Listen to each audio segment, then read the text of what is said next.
different. Yeah, it's a different battle, different wars. Do Y'all are silly. Do they sell beer Y'all are here? silly. I'm going to sports. I'm going to sports. It's a good time to get up and get a beer. I'm going to. You want a beer, Will? Yeah, I'll take a beer. I'm going to sports. Y'all ready for sports? Sure. What sport are we talking here? I have no idea. I don't know, As but long as we're not talking about hockey. I think a lot of Any guesses? Any guesses? a Thoughts? lot of men would probably want to play co-ed sports with this particular. Depends what type of man you are. I wouldn't go co-ed with her in this sport. Okay. What sport is it?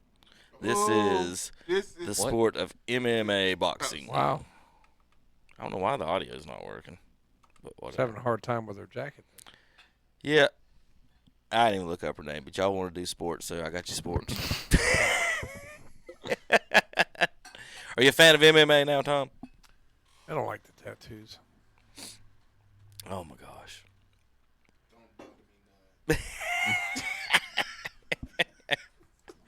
I didn't know how tattoos felt, but anyway. Just stating a point. They kind of bumpy. So you know, you know how they talk all this global warming and global cooling type stuff, and if it's 2 degrees this year, all the cows are everybody's gonna die. I just called it summer and winter. well, that's my thing. But I don't know if anybody's ever been in North Carolina.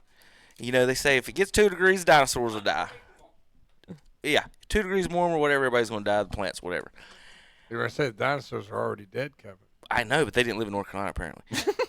What I'm trying to say is that you can't say 2 degrees or 3 degrees of warming or cooling is going to affect anything.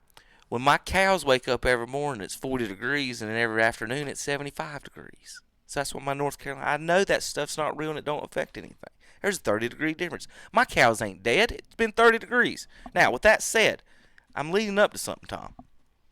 Oh, It all depends on what kind of cows you got. You got North Carolina cows. If your cows are in Indiana and there's one sitting in turn 1 and turn 2, it could be 59 degrees. Or it could be 91 degrees. At the same track, cows on different side could be experiencing 70 degrees weather or 102 degrees weather. That's at Indianapolis. That's an Indianapolis Motor Speedway this weekend. Is that not crazy? That's nuts. So one side of the track, one half of the track, 70 degrees down in turn 2.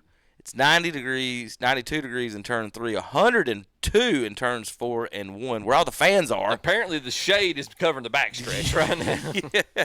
But there's a difference in temperatures, and they're talking track temperatures and how it affects your tires and everything. So there's a good idea how that There's goes. your global warming. You gotta be a lot slicker on the backstretch. A little bit. All right, so NASCAR this weekend. The All-Star race. All-Star race in Dover. That is how long not have that- inspiring at all. How long Tom, has you been excited gone about that? from They've been- NASCAR race in Dover? Yeah. The Monster Mile.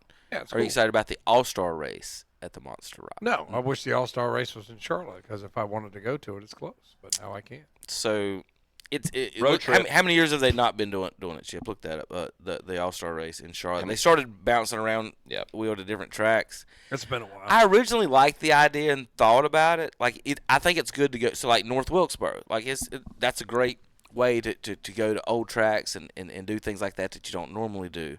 I think that's great for the fans. Maybe North Wilkesboro could be the Clash, but like Tom said, there was a point in NASCAR's, I guess, height of popularity, and everybody knew it. Speed Weeks in Charlotte. Yep. You're going to concerts. You're going to see all the drivers. You're going to see qualifying on, I think, Wednesdays is qualifying. So you have the All-Star on Sunday. The guys get a couple of days off. Everybody lives around here. All the drivers and families can go in and out of all the facilities, get to all the concerts and all the fun stuff. You can meet the drivers on the streets. It was just so much a community type thing. And then moving the All-Star, which I get for TV ratings and for taking it out to other places, like if you did live in Texas or something, hey. But was that ever a thing? Is anybody in Texas saying, I'd really like to be in person to an All-Star race, Right. is my thing. Is that, or is, to me, it was always more of a thank you to Carolina. base, the Carolinas, the base of all your fans. 'Cause Well, everyone in North and South Carolina, you got 8 tracks within 5-hour drive basically that can just all come together here. and that's the point I was going to make too. And Daytona can argue this all day long, but Humpy Wheeler and Bruton Smith were innovators in the sport and did a lot of things at Charlotte before it was done at any other racetrack. No lights. Charlotte was the first racetrack to have lights, and to try, and they did it specifically for the All-Star race. Really making it a week-long event, building other events, concerts, and so forth around the race, making it a destination, not just a race to go to. So like my problems were there's we always They've been moving since 2020. Okay, so when we think back, we think things were great, but I did have issues with the All Stars and 600. I would come to the All Star and not the 600. Well, the All-Star race is the best race to come because it was quicker Yes. and cooler. Absolutely. 600, you can be out there all day. You're gonna sweat to death. It's gonna be hot. It's during the day. It's Memorial Day weekend. You I could used to be work on in both. You could be on a lake. Yeah. I used to work in both. I used to work the All-Star weekend, and I used to work Yeah. the 600. Adjust your mic, Will. Yeah, pull your mic up. So I used to work both of them. There you go. I used to work the All-Star weekend, and I used to work the 600 weekend. So it was that was like a great thing, because you seen, like, I don't care. I seen so many different that I didn't have to pay for. So many different concerts right there at the Speedway. Yeah, the free concerts downtown were outstanding. One of the best ones I ever went to was free concert.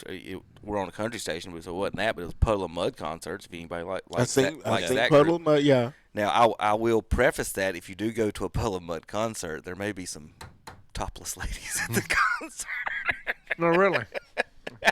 And I'm just going to say, Tom, even at the free one downtown Charlotte with no There guardrails, was no guardrails. they came out to party. Well, and even So I'm just recommending, if anyone ever asks you to go to one of their concerts, Don't take the kids. with that, but go. Might not want to take the wife. But again, a free concert. I saw them downtown. I saw Offspring downtown. A bunch of country acts downtown. So it was rock, and they also had rap downtown too. Yeah. It was all kinds of music. So that But not just downtown, like literally in the infield. They used to have concerts. and in the Daytona infield. doesn't want to admit this, but to Kevin's point, and anybody who's been around NASCAR knows this, the majority of the teams were based around the Concord, Charlotte area. Yeah, everybody this was lives around home here. for them. It was a homecoming. It was a home meet for them basically. And again, going back to the innovation, another thing, back in the day, Charlotte Motor Speedway, when they renovated it, it was the first track to do the tri-oval at the front to make room for more stands on the front stretch to be able to have more people. That was Atlanta didn't used to be that way. All these mile-and-a-half tri-ovals took that inspiration from maybe Michigan, maybe not, but all these other cookie-cutter mile-and-a-half tri-ovals got that idea from Charlotte. So there's to Kevin's point, there's an ode, kind of Speed Weeks was an ode to all that Charlotte and the people like Humpy Wheeler and Bruton Smith had done to build up the sport. I agree with you. Like the North Wilkesboro thing, going back to North Wilkesboro and like Earnhardt Jr. reinvesting in it and building it back up. I went by there probably 20 years ago when it was not in the rotation. It looked like it was the racetrack that time forgot. I mean, it was there was Winston Cup signs still up around, rusted. I so wish they were running when I was in school up there. Yeah. Like when when I was in school, you get a Bristol ticket now easy. When I was in school, that was the hardest ticket in the world to get. Bristol weekend in Boone was slam packed. All the restaurants were packed. All the tickets were over $100-something if you wanted to go. You had to hope a friend had won the lottery or whatever they were doing coming up that weekend. That was like opening a school every year because it's like August, right? Yes, the night race. Right. It was during football season too. Yeah. So like it was another party weekend in Boone for Bristol weekend back in those days. But I would have loved to have went to a North Wilkesboro race. They need to put it on the point schedule probably. But all right, this weekend though they'll be in Dover. The All-Star race is Sunday at 1:00. Today the O'Reilly Auto Parts Series is at 4. The trucks ran last night. Any odds on this? Yeah, they got Denny Hamlin favored 3.5 to 1. Kyle Larson's 5 to 1. Chase Elliott 6 to 1. Christopher Bell 7.5 to 1. Ryan Blaney 10 to 1. Tyler Reddick 11 to 1. Chase Briscoe and Alex Bowman 12 to 1. Trying to see anybody big names. Joey Logano 25 to 1. Kyle Busch and Ross Chastain 30 to 1. And I don't see. That's about Shane Van Gisbergen, our winner from last week, 70 to 1.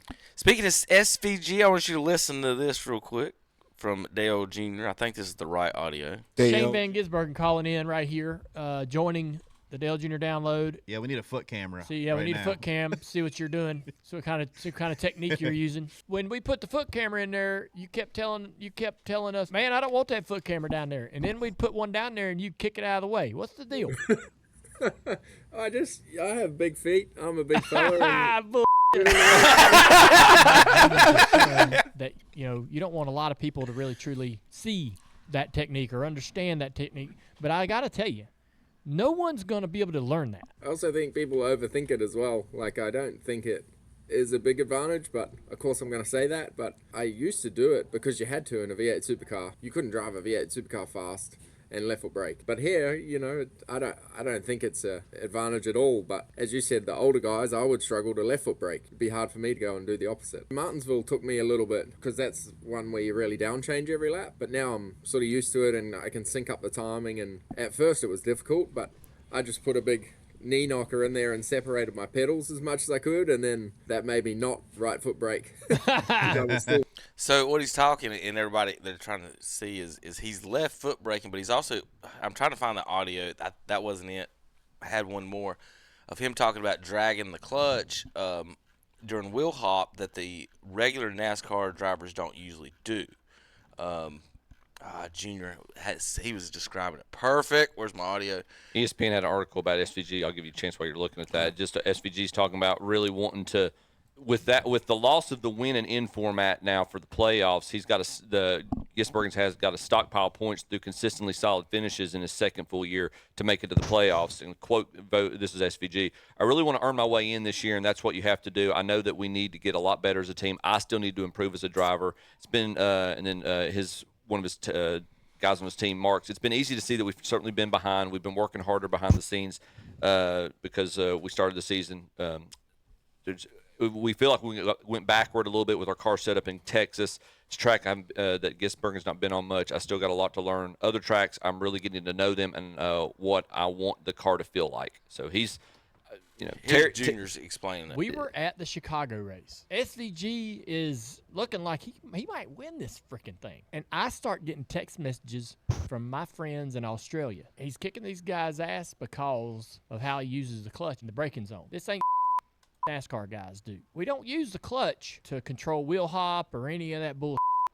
At a road course, if you're driving wide ass open into a deep braking zone, you lift off the gas, you pop the revs to downshift. As soon as you put the car into the lower gear, it tries to drag the rear tires. It's called engine braking. You're decelling in a high RPM, sometimes in bad cases can induce wheel hop. The rear tires just start bouncing. When he starts to feel the rear tires trying to drag the rear tire or even induce some wheel hop, he will modulate the clutch just slightly to dampen the load on the drivetrain. Another thing that he does is modulate the clutch and pitch the car in the middle of the corner down deep in the braking zone. We went to the next couple of races and he did not want foot cameras. I get it. This is a thing that you can do that these other guys don't know how to do, but their ass ain't gonna learn it. There's no chance there is a single driver in the NASCAR Cup field today that could apply and adopt this technique and do it well.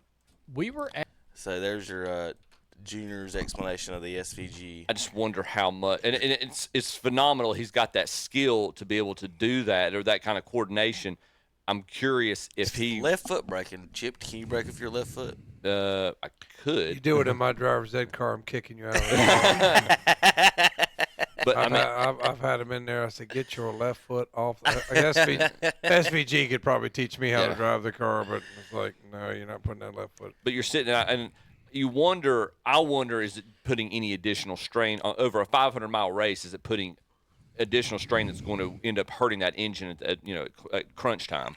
But yeah, it's curious to see him adapt that, and if he's able to do it consistently, and the more comfortable he gets on these racetracks.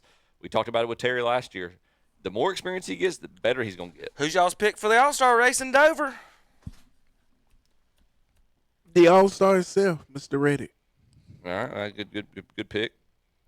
Will's probably right. Yeah, I know, right? Give me Hocevar I'm gonna for the money. go with my man. I'm gonna go Awesome Chase from Dawsonville. I'm gonna go Chase Elliott. Tom? That's who I was going to pick. I'll take Denny. You take Chase. I'll take Denny. Okay. I'll go with the odds. All right. We got Cletus McFarland highlight this week, boys. Oh yes, Cletus McFarland highlights. Now, flying high like a bald eagle. this is not Cletus. This is not Cletus driving himself. This is not Cletus being interviewed himself. This is Cletus doing play-by-play of the inaugural Mama Grand Prix. Oh, Lord Jesus. These are women drivers. And God himself put Cletus McFarland on the broadcast for this to happen and the world to see. I'm telling you guys. Are y'all ready? Any prediction what's about to happen? I have no idea. I'm Chip? petrified. Will, any prediction And what's about to excited. happen? Oh, a whole lot It's of only a 48-second clip. a whole lot of silliness in 48 seconds. Tom, any predictions on what's about to happen with the women's probably gonna be- Mom Grand Prix? I bet. Oh, with the Mom Grand The Prix, inaugural Mom they gonna all Grand wreck. Prix. They all gonna wreck. We gonna crash. We gonna crash. All right. Will says all the ladies are going to wreck. Call your insurance. Go ahead. Here we go. Out to Cletus. We'll let him handle the call. I mean, they look great out there. Not that I'm shocked. I'm not saying women cannot drive or they curb wheels all the time or anything like that. I'm definitely not saying that they're not as good at drivers as us. I'm not saying that we're better. I'm just saying I'm shocked. Wow. Oh, they're following No! the kid. They're following the pace truck. They follow the pace truck. All 11. Follow the pace truck. No. Stop it, dude. Stop it. No, they didn't. Again, I'm not No, saying they we're did better. not follow the pace truck. All right, 1-0 this time by. There's no way that's ever happened before. You have got to be kidding. Look, got the background. They followed the pace truck. I'm surprised one of them didn't get out and ask for directions. So if you didn't quite catch what happened, the pace truck went off the track to go back where it was going, and all the lady drivers followed him into the pits. And we had Cletus on the call. I mean, they look great out there. Not that I'm shocked. While I'm they're not out saying there- women cannot drive or they curb wheels all the time. What's or the guys anything in like the He that. background? said, it's not like women can't drive or they curb wheels all the time. That's what Cletus just said. Those look like what they look like. They got a bunch of Crown Vics out. Oh, they about to wreck all them boys. That's a lot of Pontiacs out there. All right, we'll be back in a minute. We'll talk PGA Tour Championship, KTCBroadcasting.com. KTC Broad.